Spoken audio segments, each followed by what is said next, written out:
안녕하세요. 인사드리겠습니다.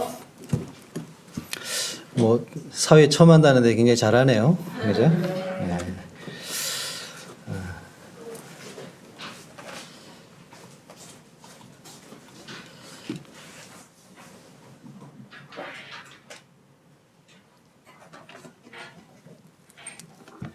이 컴퓨터가 속도가 느려가지고,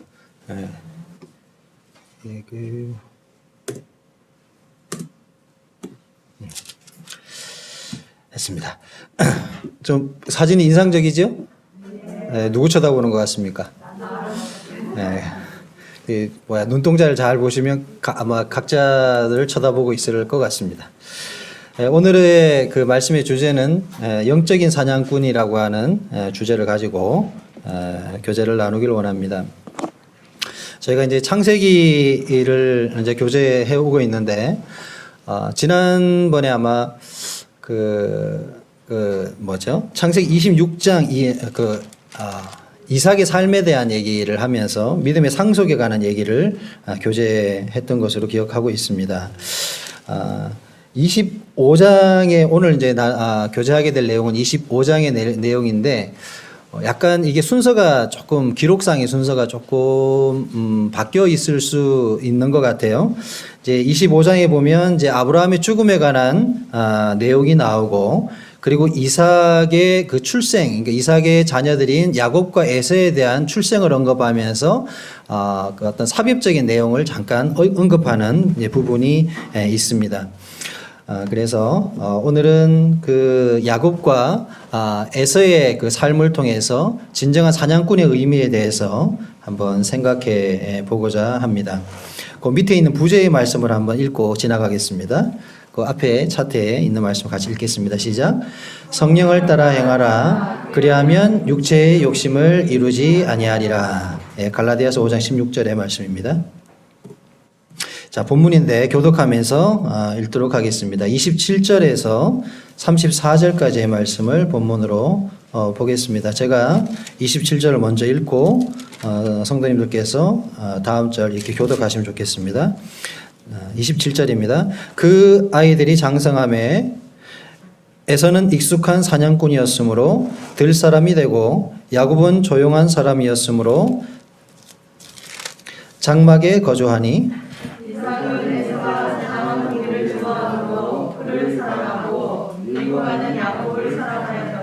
야곱이 죽을 쑤었더니 에서가 들에서 돌아와서 심히 피곤하여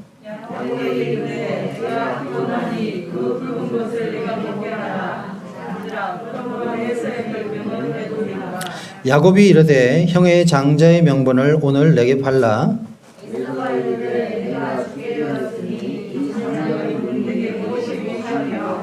야곱이 이르되 오늘 내게 맹세하라. 에서가 맹세하고 장자의 명분을 야곱에게 판지라. 야곱이 떡과 팥죽을 에서에게 주매 에서가 먹으며 마시고 일어나 갔으니 에서가 장자의 명분을 야곱에게 넘겼더라. 오늘 기록된 말씀들은 우리가 이제 익히 잘 알고 있는 내용이고 자주 이렇게 우리가 말씀을 통해서 이제 접해본 내용이라고 생각이 들어집니다. 우리가 이제 창세기에서 이렇게 흐르고 있는 그 중요한 맥이라고 해야 될까요? 제가 이제 자주 언급하고 있는 그 아브라함의 언약이라고 하는 내용, 우리가 이제 성경을 읽으면서 하나님의 어떤 경륜 속에 흐르고 있는 하나님의 의중, 뜻, 이런 것들을 우리가 기억하면서 보는 것이 굉장히 중요한 것 같습니다.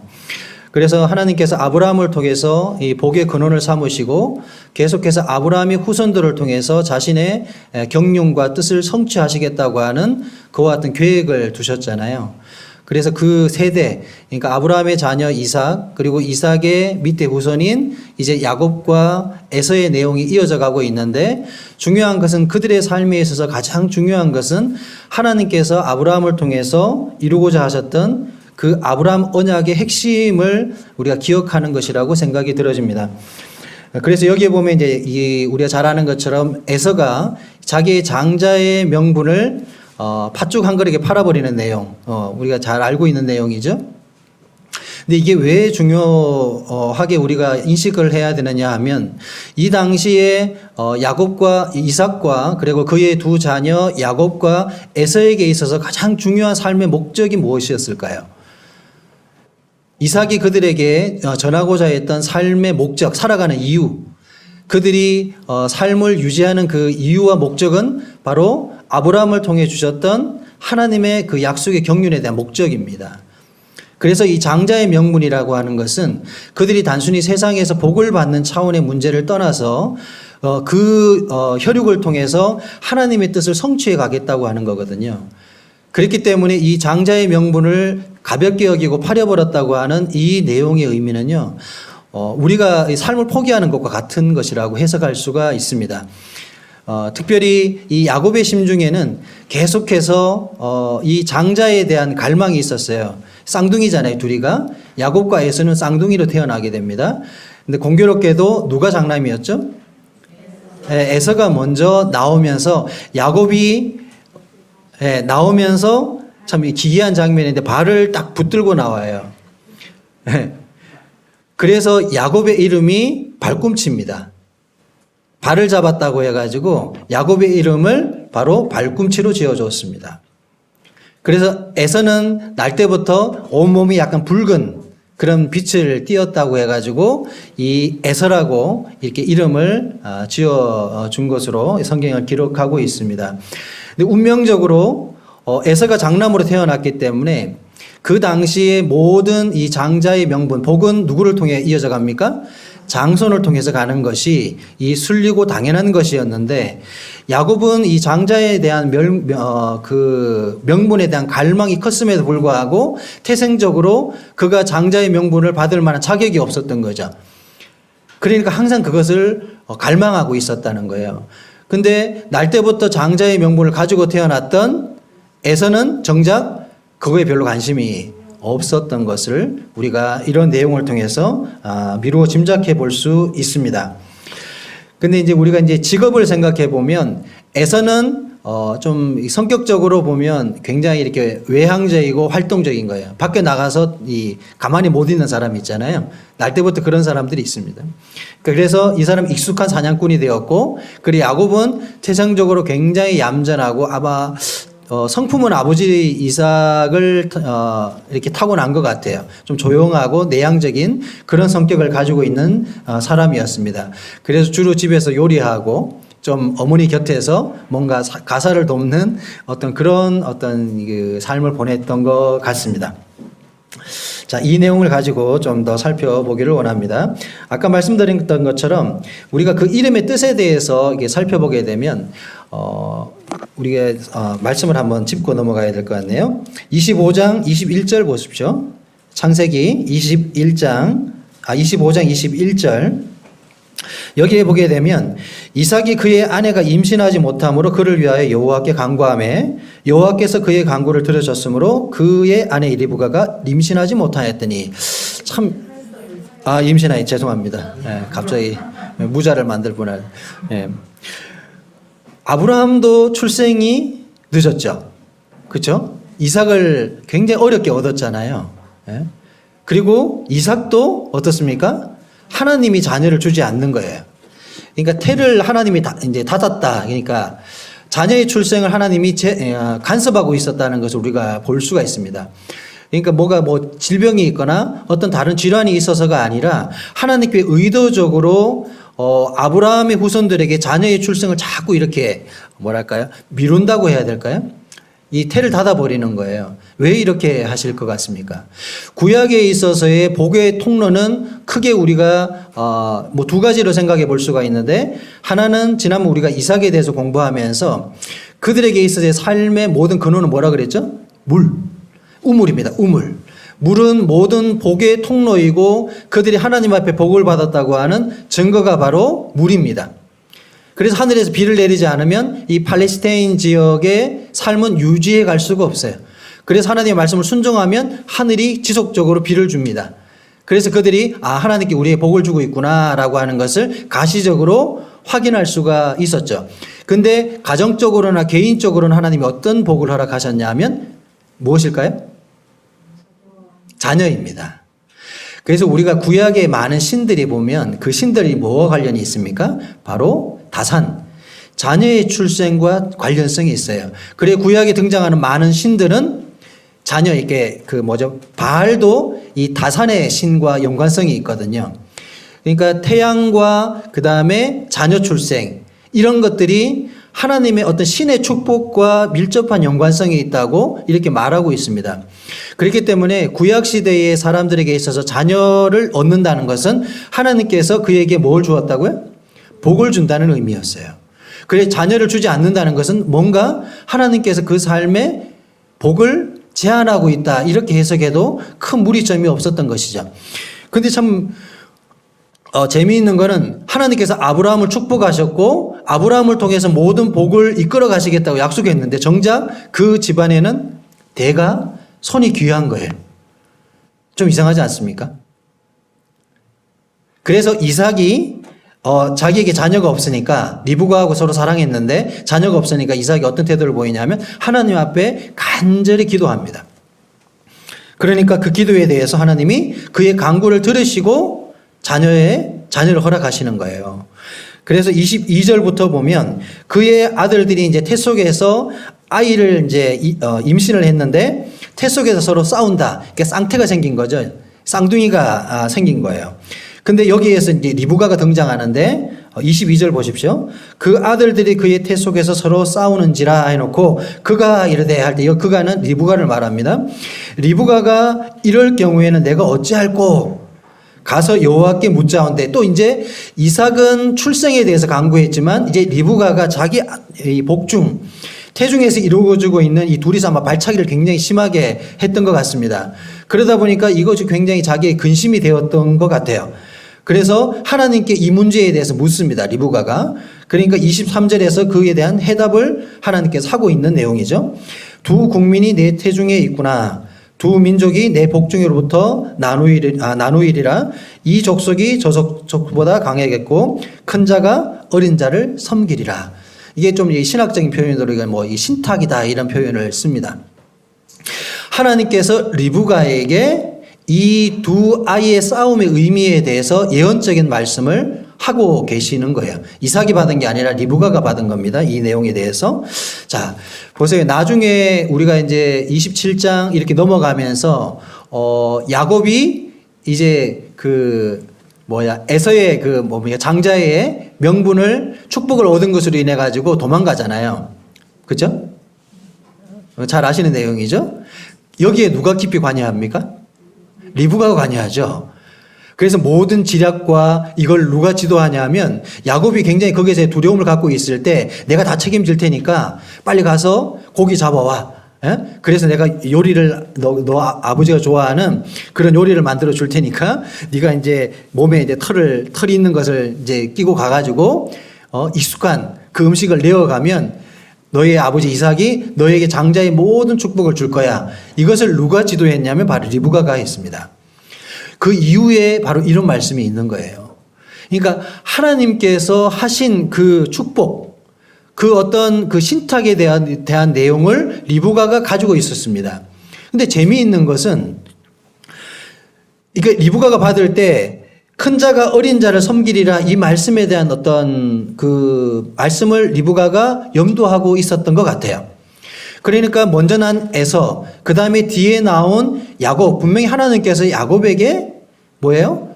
복의 근원을 허락하시는구나라고 리브가가 생각하고 있었는데 상황을 보니까 아버지는 누구를 사랑했어요? 에서에게 마음이 가 있었어요. 자기의 어떤 소극적인 부분이 있다 보니까 에서의 그 적극적이고 뭔가 와일드한 이런 부분들이 마음이 들었던 것 같아요.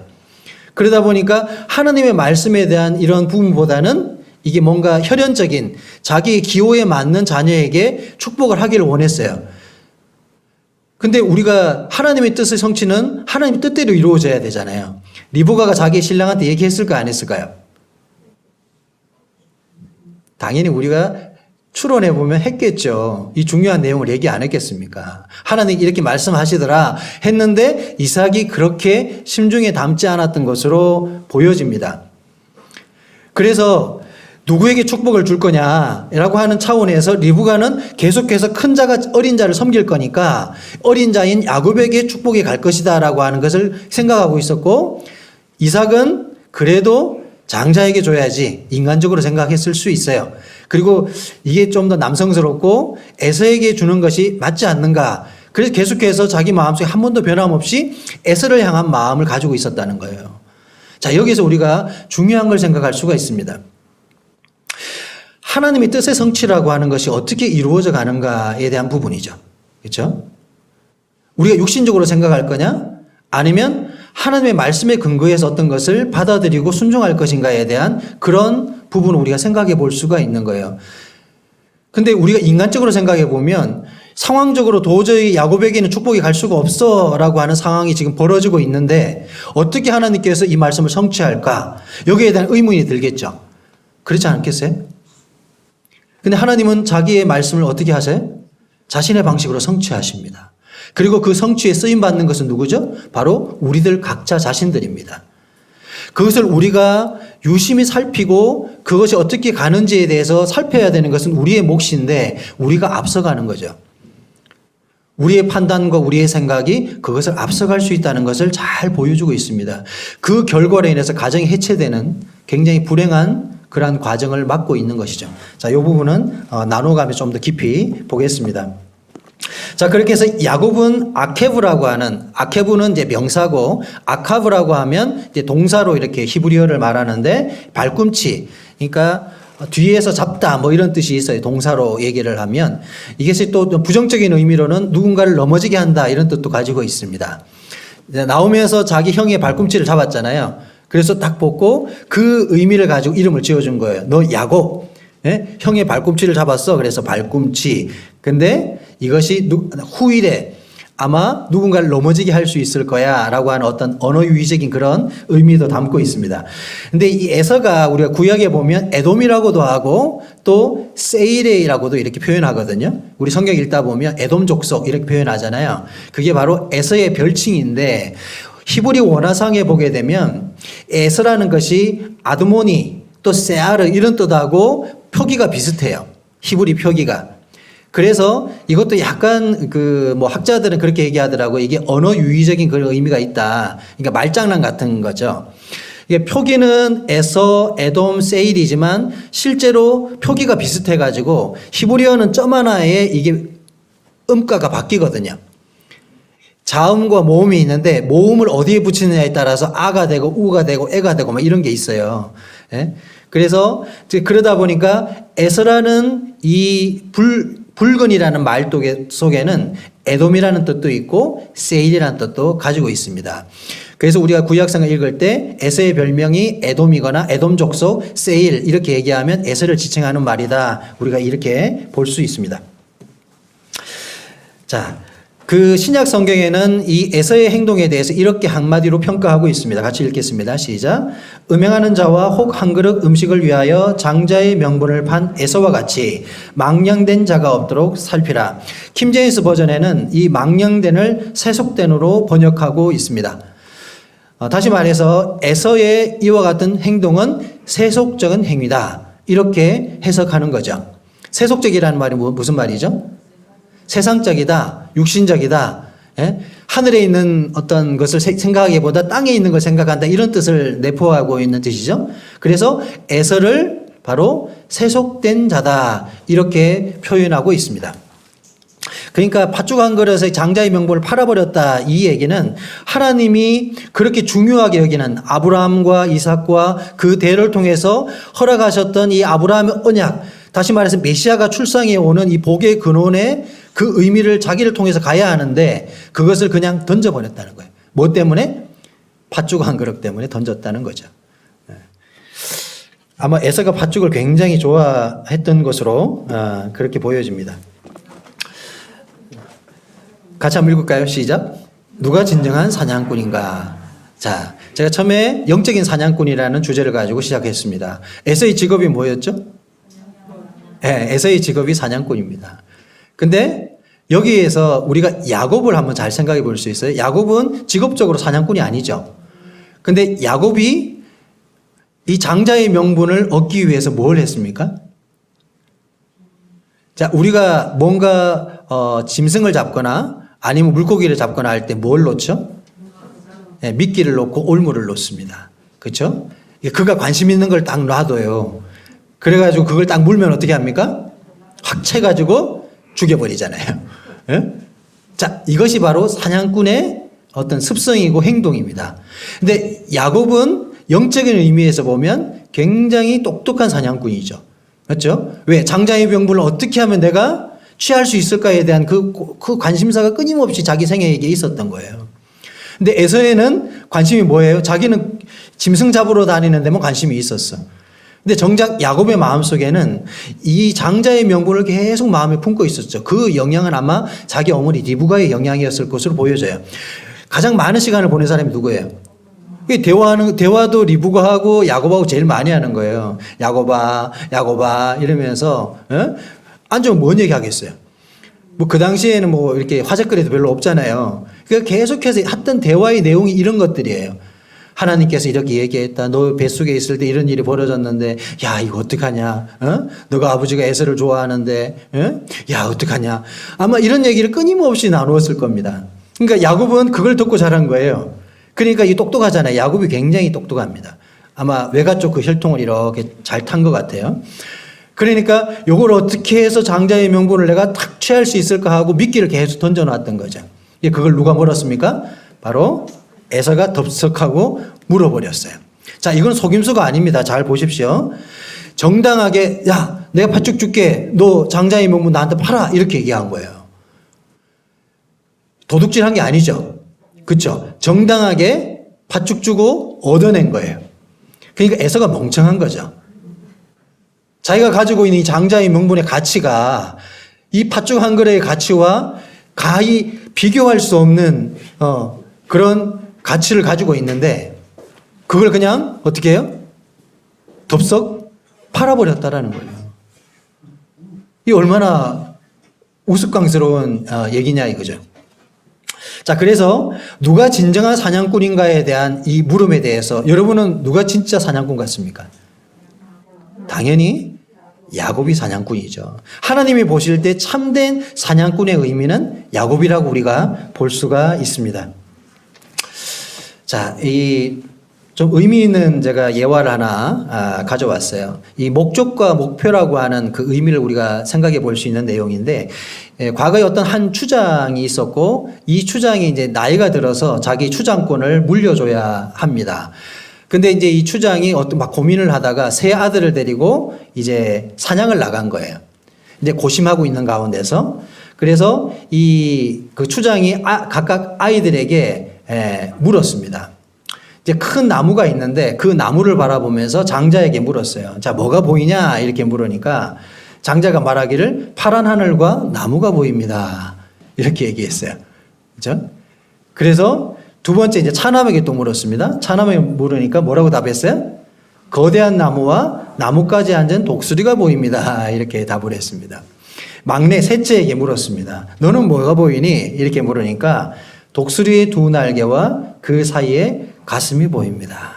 자, 이렇게 대답을 했습니다. 이 얘기를 듣고 추장이 주저없이 자기 막내 셋째에게 자기의 추장직을 물려줬다는 얘기입니다.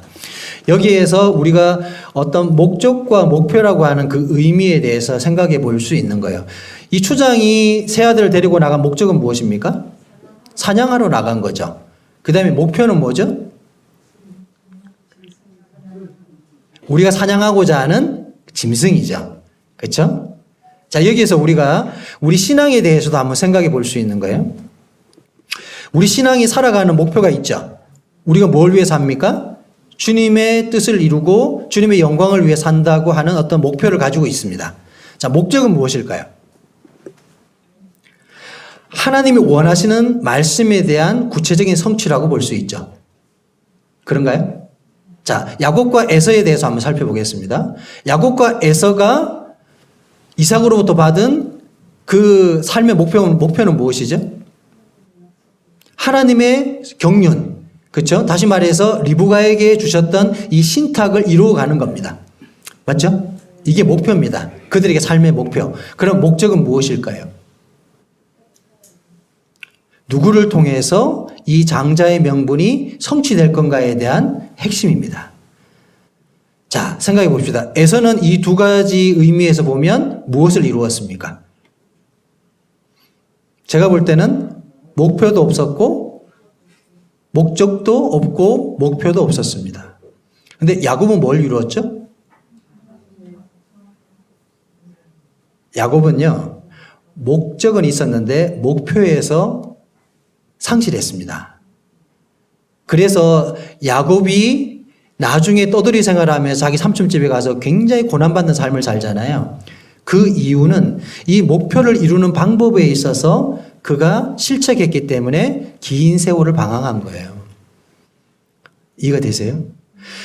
우리가 과정이라는 거, 어떤 동기라는 거 굉장히 중요하고요. 과정이라는 것도 굉장히 중요합니다. 우리의 방법, 우리가 하나님을 위해 살아야 돼. 우리 하나님의 뜻을 성취하는 게 맞아. 다 그런 마음 가지고 있죠. 이건 목표를 가지고 있는 겁니다. 야곱의 마음속에 분명히 장자의 명분을 사모하는 마음이 있었어요. 그런데 이것을 얻어내는 방법에 있어서 그는 인간적인 방법을 사용했습니다. 그랬기 때문에 하나님께서 이러한 부분에 대해서 깨우침을 주기를 바라셨던 것 같아요. 물론 하나님은 모든 경륜적인 삶을 이끌어 가시는 게 맞아요. 그렇죠? 합력하여 선을 이루어내시는 분이 맞지만 그럼에도 불구하고 우리는 연약한 육신을 가지고 있고 또 우리는 완전하지가 않습니다. 그래서 이러한 부분들 하나님이 연단하고 다루어 가실 필요성이 있었던 것이죠. 하나님은 죄와 함께할 수 없는 분인 건 분명합니다. 우리가 어떤 선한 목적을 이루기 위해서 불법을 행한다라는 것도 하나님의 뜻에 비추어 보면 옳은 것은 아닙니다. 그렇죠? 수단과 방법을 가리지 말고 이걸 무조건 성취하는 게 맞아. 이것이 하나님의 어떤 선한 의도라고 보기는 어려운 것이죠. 그래서 우리가 목적도 분명해야 하고 목표에 있어서의 수단도 분명할 필요성이 있다라는 것을 우리가 생각해 볼 수 있는 부분입니다. 근데 오늘 중요한 거는 에서는 이 두 가지 다 희미했다는 거예요. 목적도 없었고 목표도 없어요. 그렇죠? 여러분들의 삶은 어떻습니까? 여러분들의 삶은 목표는 있습니까? 아니면 그 목표는 있는데 또 목적은 분명하십니까? 라고 하는 물음을 좀 드리고 싶은 마음이 있습니다. 자, 우리가 한 가지 간과하는 부분은 목적은 있는데 목표가 없는 삶을 살 수도 있어요. 자, 분명히 우리가 주님을 위해 가는 것은 맞는데요. 내가 정말 주님의 뜻을 성취하고 있는 게 맞는가에 대한 이 부분에 대해서 우리는 굉장히 추상적이고 막연한 순간을 살아갈 때가 많습니다. 그 이유는 근거가 부족하기 때문에 그래요. 우리 다 주님을 위해 살잖아요. 맞죠? 주님을 위한 목적을 위해 살아가고 있는 게 맞습니다. 그런데 우리가 근거가 없게 되면 이 목표에 대한 이런 부분들을 우리가 잃어버리게 되는 거예요. 어디다 써야 되지? 이런 거예요. 분명히 저기다 써야 되는데 우리가 이제 죄라고 하는 걸 막 설명하면 그러잖아요. 관역을 벗어나다 뭐 이런 식으로 해석한다고 그러잖아요. 그러니까 분명히 저기다 써야 되는데 어디다 써야 될지 모르는 거죠. 그게 바로 우리가 근거를 찾는 겁니다. 그래서 우리가 하나님의 말씀을 배우는 이유에도 여기에 있는 거예요. 목적이 있는 삶에는 목표가 있는 것이라는 거죠. 자, 그래서 그렇다면 나에게 팥죽 한 그릇의 의미는 무엇일까? 에서가 세속된 사람이라고 기록하고 있잖아요. 그렇죠? 에서가 자기의 장자의 명분을 쉽게 팔아버렸던 이유는 자기에게 있어서 이 팥죽이 중요했기 때문에 그래요. 그렇죠? 에서에게 팥죽의 의미가 중요했던 것처럼 우리의 삶에도 이 팥죽의 의미가 있을 수 있습니다. 각자가 있겠죠? 네. 이거는 각자에게 있을 겁니다. 각자에게 물음이기 때문에 우리가 이거를 어떤 뭐랄까요? 뭔가를 하나로 이렇게 해결할 수 없는 그런 이제 부분입니다. 저에게도 아마 이 팥죽이 있을 겁니다. 각자 이 팥죽의 의미에 대해서 한번 좀 생각해 보셨으면 좋겠습니다. 여러분들의 신앙의 가치, 주님을 위해 살아가는 어떠한 이 삶의 목적과 목표에 있어서 정말 이것을 따라가지 못하게 만드는 뭔가 나의 발목을 잡고 있는 그것을 등지게 하는 뭔가 이유가 이 팥죽 한 그릇의 의미일 것입니다. 자, 그 부분에 대해서는 각자 한번 고민해 보셨으면 좋겠어요.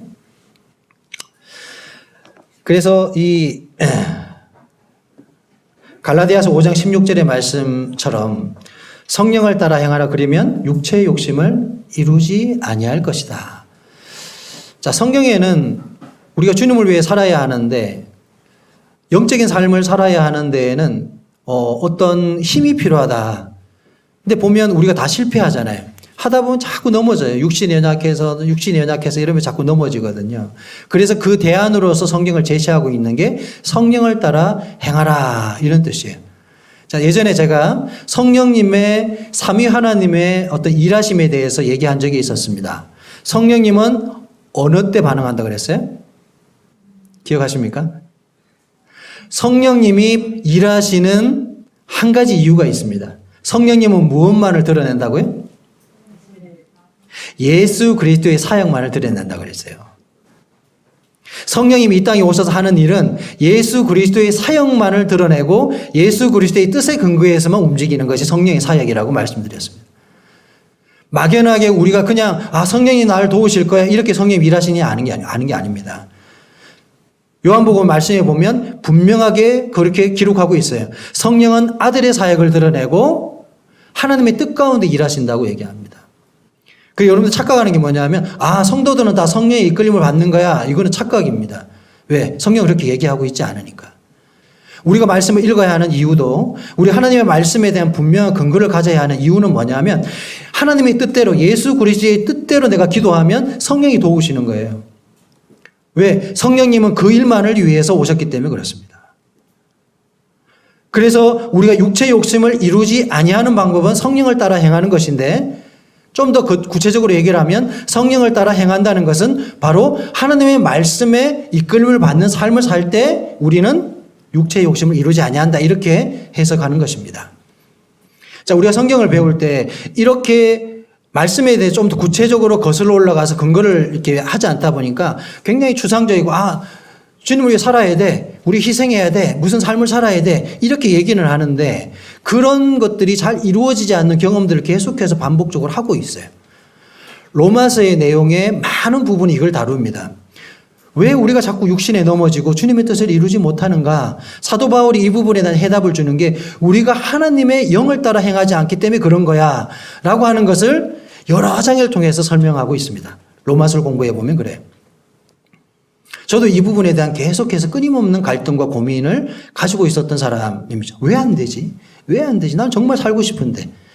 왜 맨날 이렇게 내 삶의 발목이 잡혀가지고 에서처럼 이 팥죽 한 그릇에 그게 무슨 의미가 있다고 그것 때문에 내 신앙을 송두리째 흔들려 버릴까? 자녀 문제, 어떤 금전적인 문제, 어떤 집에 대한 문제, 또 생활의 염려, 직장의 문제, 온통 이런 것들이 내 발목을 붙들고 나아주지를 않는 거예요. 주님 앞으로 나아가고 싶은데 뭔가 하나님 앞에 내가 쓰임받는 삶 가운데로 나아가고 싶은데 이게 안 되는 거예요. 뭐가 잡혀 있는 거죠.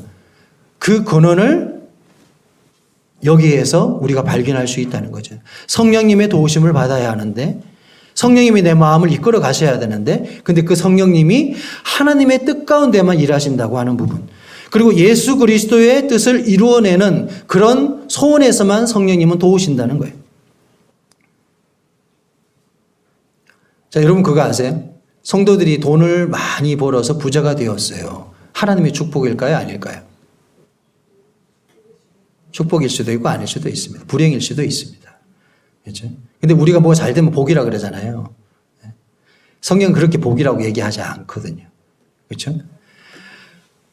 잠언서나 전도서를 읽어보면요. 분복이라는 단어가 나와요. 분복.